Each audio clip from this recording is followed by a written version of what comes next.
Tumigil ka na sabi, diba? Di ba sinabi ko, tumigil ka! Tumigil ka! Ayun ka na naman, umiiyak ka na naman, lagi ka na naman umiiyak! Tumigil ka na sabi, Diyos ko!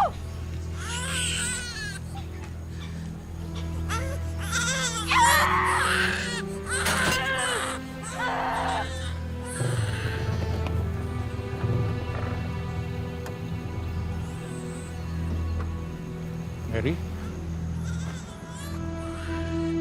Mary!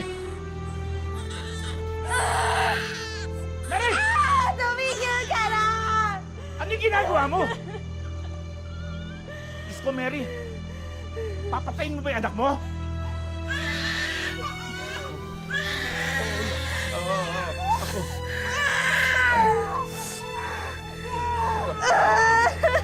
Hindi ka pababayaan ng lolo. Tana.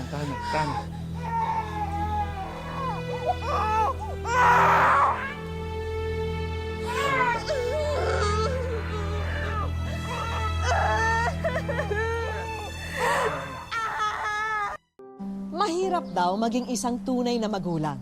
Kailangan ng katawang hindi napapagod, ng isipang laging umuunawa, at higit sa lahat, isang pusong handang masaktan. Ito ang natutunan ni Lolo Jesus, isang tricycle driver na mula sa Osamis City. Hindi lang daw siya nagdusa sa pagpapalaki sa kanyang mga anak, kundi pati na rin sa kanyang apo. Magandang araw po mga kapuso. Ako po si Vicky Morales at ito ang Wish Ko Lang. Malamang po, merong postpartum depression ang anak ninyo, Mang Jesus. Ano ba yun? Kung minsan po, nakakaranas ng depression ng isang bagong panganak. Nagiging mainitin ng ulo, iritable, nalulungkot ng sobra na wala namang dahilan. Sakit po pala yun. Sigurado ba kayo na hindi nasisiraan ng ulo yung anak ko? Kaya naman baka may sanib ng demonyo. Naku, hindi po. Marami pong nakakaranas niyan. Pero, kasi kahit na yung anak niya, handa niya saktan Opo, nangyayari po talaga yan sa isang babae na may postpartum depression. Minsan nga po hindi nila matignan ng anak nila. Ganun po ba? Ano kaya ang pwede kong gawin para mawala yung Postpartum depression po. Kailangan lang niya maglibang. Lilipas din yun, kaya lang hindi natin alam kung kailan. Ano nga po ba yung pinaglilibangan ni Mary dati?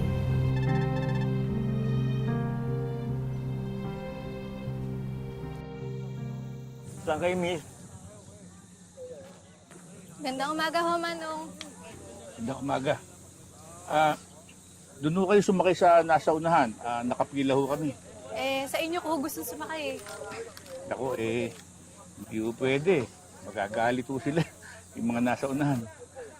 Oo nga ho. Kaya mo may pili. Doon na kayo sumakay sa bandang unahan. Di bali na lang ho, maghintay na lang ho ako.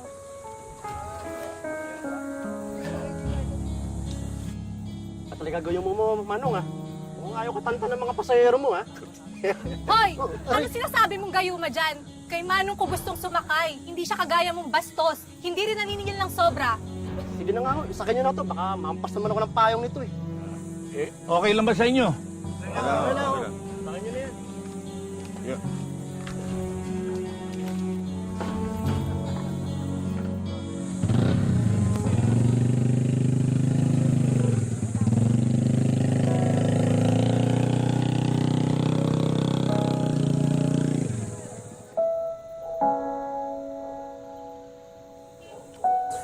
Magkano po to, ate? Mura lang po yan, sir. May kasama po bang charger to? Wala po, sir. Madali lang naman bumili ng charger, eh. Okay lang ba ito? Mura lang po yan, sir. 1.5. Ay, sir. Gusto niyo rin po? Patingin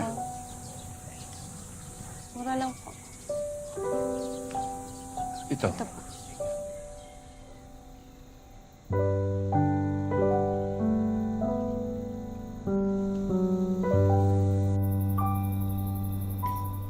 Kamusta naman ang araw mo, anak?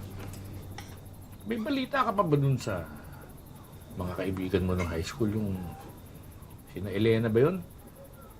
lagi nagte-text sa'yo? Tay, bakit ba kayo tanong ng tanong? Nung nawala yung cellphone ko, ayun, nawala na rin yung contact ko sa kanila. Naitanong ko. Kasi, binili kita nito. Cellphone? Akin to, Tay? Akin to? Pasensya ka na, ha? Second hand lang yung kaya kong bilhin. Sabi kasi ng doktor, kailangan daw maglibang ka. Kaya, Okay na to, Tay. Kahit hindi masyadong high-tech, okay na. Pero, Tay, dapat bibilan niyo ako ng load para makapag-text naman ako. sige, sige. Ako na bahala sa load. Sige na, sige na. Tapusin na natin itong hapunan natin. Sige, Tay. Babalik lang ako. Wait lang, ha.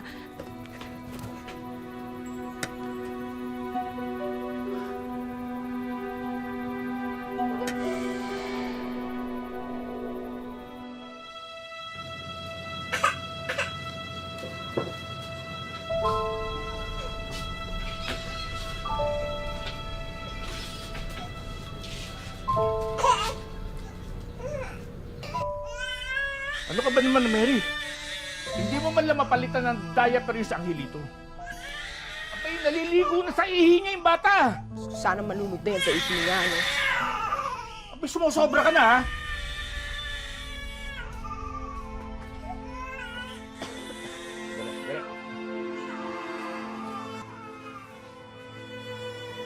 Yan. Ba't nandiyan yung bag mo? Aalis na ako, Tay. Iwan ko na kayo ng apo niyo. Aalis? Bakit ka aalis? Saan ka pupunta? Doon ako sa boyfriend ko, kay Mike. Boyfriend? Paano ka nagka-boyfriend? Nakilala ko siya sa text. Nanligaw siya sa akin sa text. Sinagot ko rin siya sa text doon.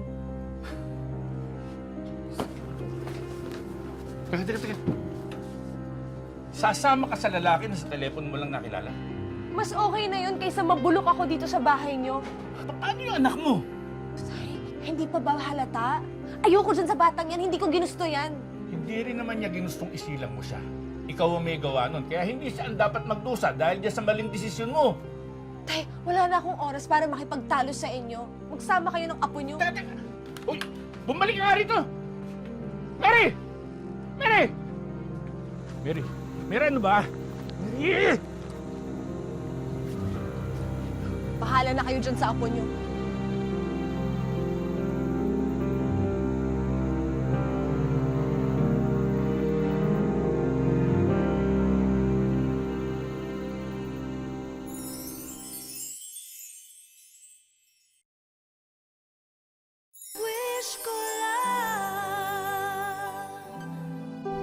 Nahabag si Lolo Jesus sa pag-abandona ng anak niya sa apo at wala namang ibang pwedeng umako ng responsibilidad na maging magulang ni Angelito, kundi siya lang.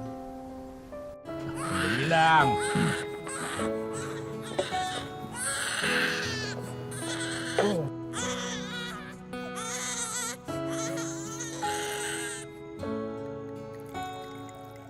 Oh, sandali lang yun. Ay, yan, nasobra tuloy.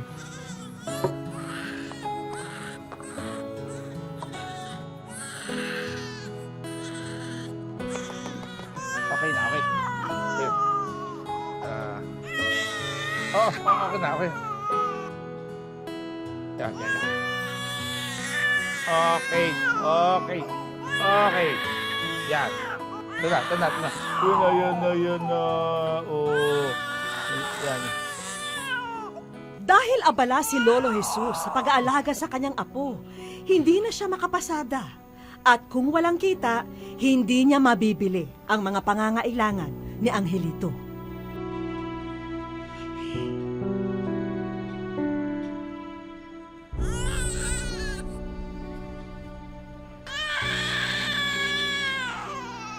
Uy. Pasensya ka na, anak, ha?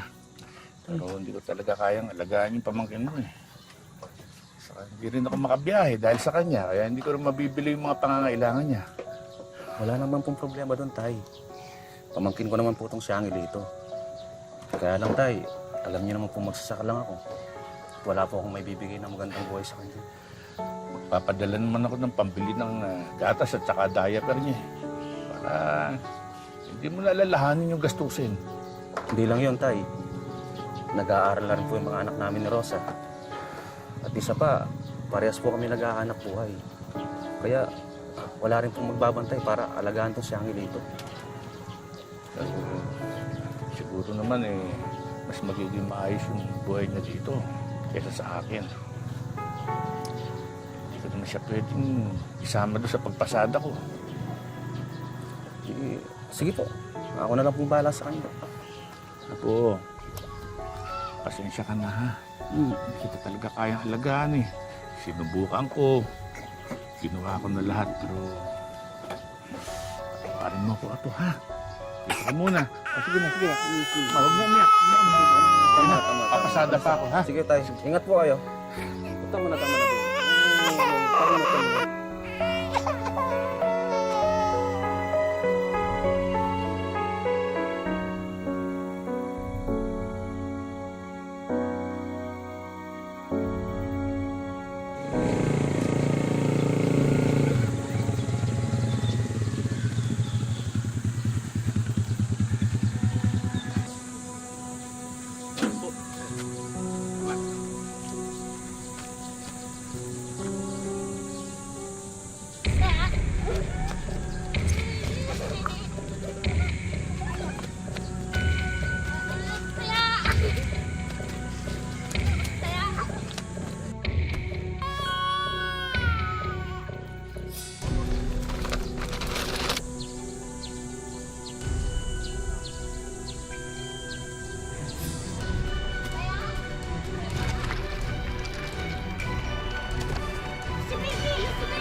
Tay! Oh. Mabuti po dumating kayo. Bakit ano Si nangyari? Angelito po nalaglag sa stroller kanina. Isakay mo rito. Pa-check up natin. Dali nyo. Sakay na, bilisan mo.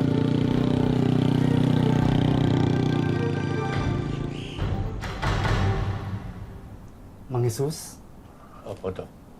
nabalian ng buto sa braso si Angelito. Nabalian. Diyos ko. Pero bukod po doon, wala naman po siya ibang injury.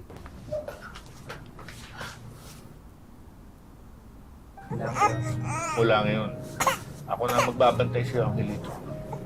Hindi kita pababayaan kahit anong mangyari.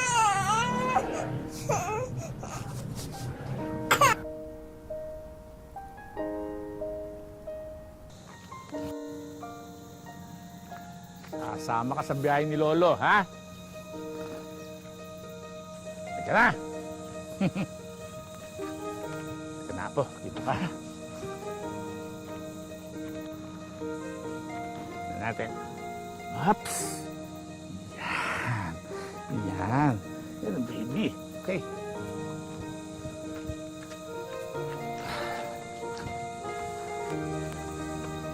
Malikot, ha?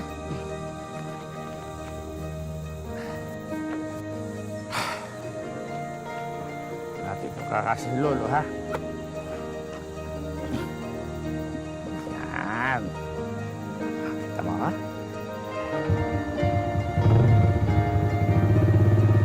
Okay, yan na.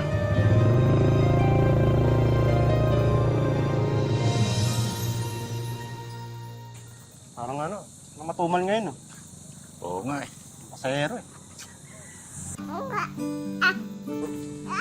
Oh, ka na. Ha? Oh, dali lang, ha?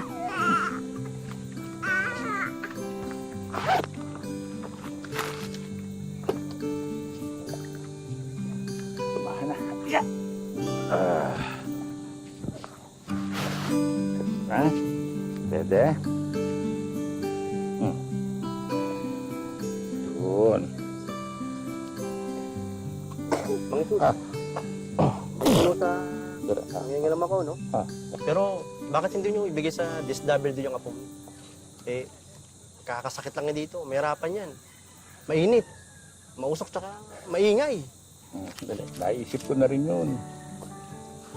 Kaya lang Hindi ko... Natatakot kasi kung ipagkatiwala sa ibang tao itong apo ko. Eh, Baby, baby. hindi ko ba kayo nahihirapan sa ginagawa niyo? Mahihirapan. Siyempre. Pero mas mahihirapan ako. Hindi ko makikita yung kalagayan niya. Mag-aalala ako palagi. Teka. Last na nga pala ito. Wala na kaming tubig. Aalis muna ako bibili lang kami ng tubig, ha? Hindi, Dali. Huwag na po. Eh, meron po ko dyan. Pwede ko pa naman po nainuman eh. Dali lang po, sandali lang po. Ito ka. Oo, Mang Sus. Hindi ko pa naman nainuman to. Sige. Babayaran ko na lang. Hindi, huwag na po Mang Sus. Okay lang po. Sigurado ka. Oo, okay lang po. Eh, gabitin na po yan. Sige. Salamat. Pakihaw nga. Sige po. Ito pa. Ito na. Nagwawala. Eh,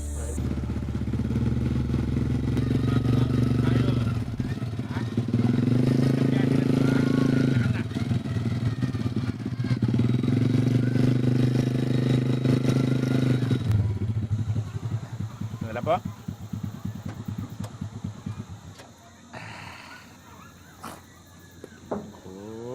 Manong, ito pong bayad. Salamat po. Ang cute-cute naman ng apo mo, Manong. Salamat po. Ang puti-puti. Ang cute din ho ng lolo niyan. Oo nga. Bagay na bagay.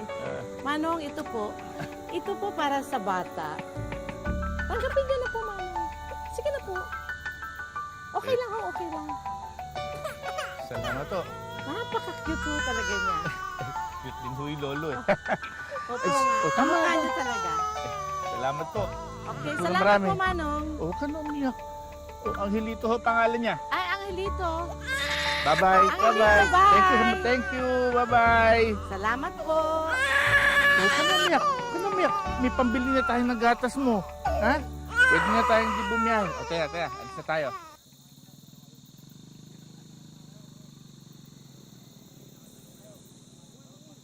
Tay,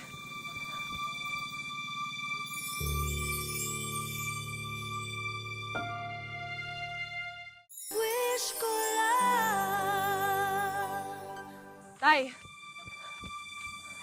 Anong ginagawa mo dito? kukunin ko na yung anak ko sa inyo, Tay. Hindi ko bibigay up ko sa'yo. Tay, anak ko pa rin siya. Nawalan ka na ng karapatang kay Angelito nung lumayas ka. Tay, pagbigyan niyo naman ako. Gusto ko lang makabawi sa kanya. Nagmakaawa ako sa'yo, huwag mo siyang iwan. Pero pinili mo pa rin yung kalagayahan mo kaysa sa kapakanan ng anak mo. Hindi ka bagay maging magulang. Ikaw ang nagdala sa kanya ng 7 na buwan. Ikaw ang nagluwal sa kanya. Pero hindi sapat yun para tawagin mo ang sarili mong magulang. Ang tunay na magulang, handang isakripisyo ang kanyang sarili para sa kanyang anak. Handang maghirap. Handang ibigay ang lahat ng meron siya para sa kanyang anak. Anak ko pa rin siya. At kukunin ko siya sa ayaw at sa gusto niyo, Tay. Hindi ko siya ibibigay sa'yo. Pre, di ba? Yung anak ni Mang Sus yun. Babae, oo. Eh, tara, tulungan natin. Huwag ka lalapit. Hoy, pare! Yan, sa'yo!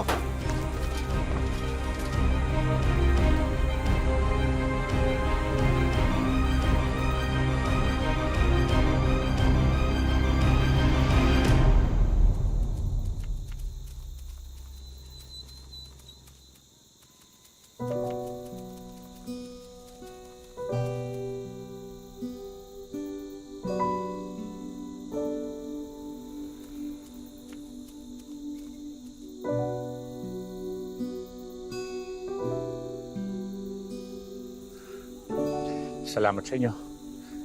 Maraming salamat.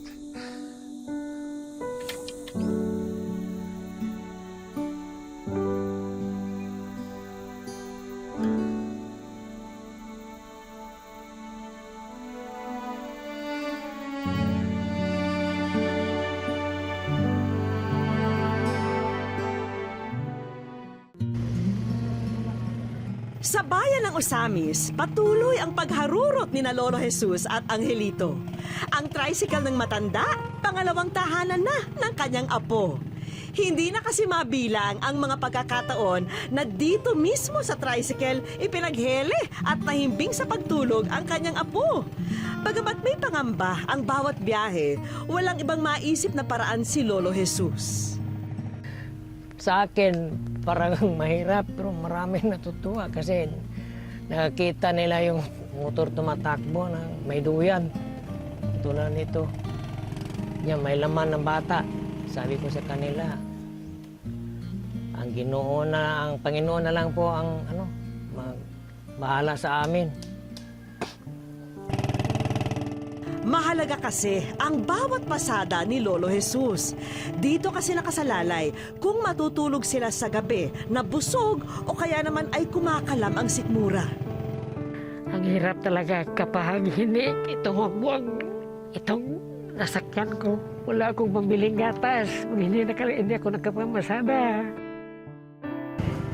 Hindi na rin maikubli ni Lolo Jesus na nakakaramdam na siya ng panghihina dahil sa kanyang edad.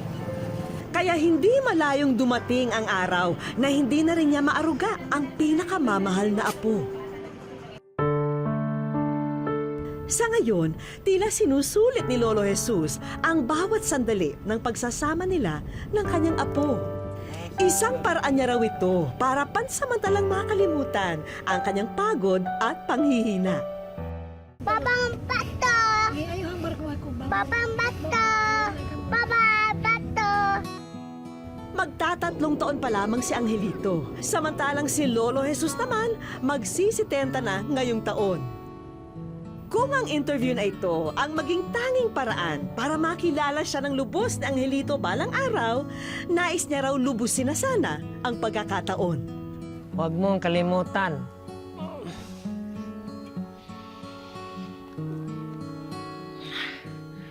Pinalaki kita dahil mahal kita. I love you, Angelito.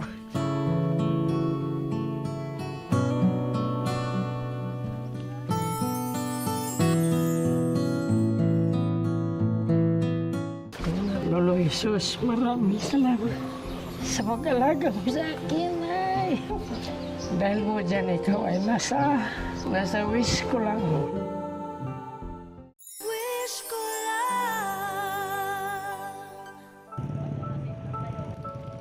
Siya si Laika, ang pasaherong nag-upload ng video ng maglolo sa social media kamakailan lang. Gusto ko lang po kasing matulungan si tatay kahit sa hindi material na bagay. Ngunit gusto ko lang po na, alam ko kasi na may ibang tao na mas makakatulong pa kay tatay. Siya ang aming magiging kakutsaba para naman paligayahin ang maglolo sa araw na ito.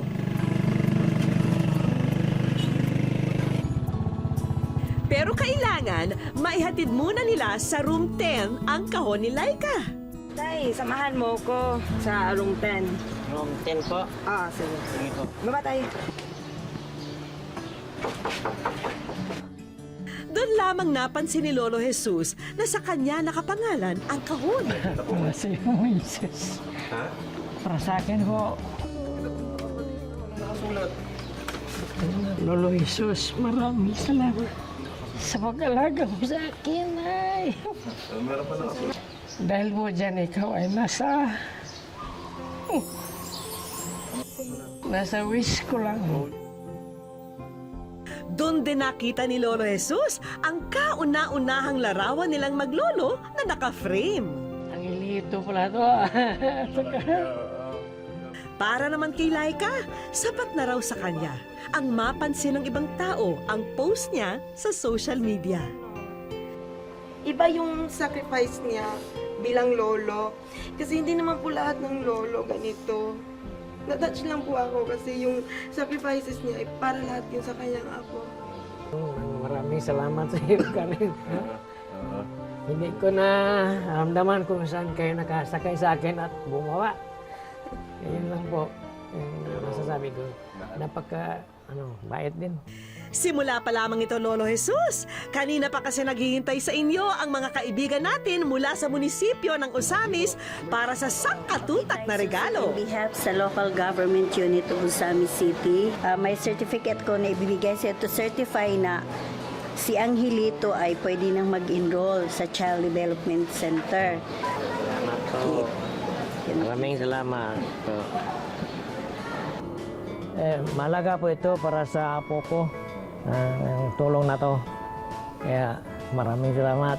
Dito, mababantayan na si Angelito, matututo pa siya. Ang certificate na ito ay nagpapatunay na ikaw ay karapat-dapat bigyan ng tulong para maayos ang iyong tahanan, para may matuluyan kayo at ng iyong apo na maayos. So, ito po, nagpapatunay. Ito po, laking tulong ito sa akin. Kasi po, malapit na tumataon ang bahay ko. So, yun. Kaya maraming salamat din sa iyo. At lalo na sa, sa local government natin. Tatay Susing, ito ang certificate. Ibigay sa inyong livelihood assistant. Malaking tulong na ito, tatay. Salamat po. Pati puhunan sa bagong negosyong nais niyong pag-aabalahan. Ba, nakakalain niya, may nasa likuran ko palang tumutulong sa akin. Pati ang pensyon niyo bilang senior citizen, inaasikaso na rin ng mga oras na yon. At magkakaroon ka ng 500 pesos every month. So matatanggap mo ito every 3 months. So total of 1,500 para sa maintenance mo, sa gamot at gatas. Tanggapin mo itong tayo. Salamat po. Social pension. Kaya ito lang masabi ko, napakaraming salamat sa lahat po. Yan po ang masabi ko. Hindi rin namin nakakalimutan ang mga pangunahing pangangailangan niyong maglolo tulad ng pagkain, gatas, vitamins at mga damit. Tinan mo yung kutsi mo. Napakaraming salamat po. Yung tulad na yun. Nakita ko naman ang tulong. Ang dami naman itong pagkain. Nangako ko sa mga tao na mamahalin ko si Angelito sa pambuhay. Hanggang makakayog pa ngayon. Maswerte raw si Angelito at may lolo siyang hindi siya pababayaan. Ganon din naman si Lolo Jesus. May apo siyang pinanghuhugutan niya ng lakas. At gabay nila ang bawat isa sa kanilang pagpasada sa kalsada ng buhay. Ako po muli si Vicky Morales, nagpapasalamat sa inyong patuloy na pagsubaybay. Dito po sa Wish Ko Lang.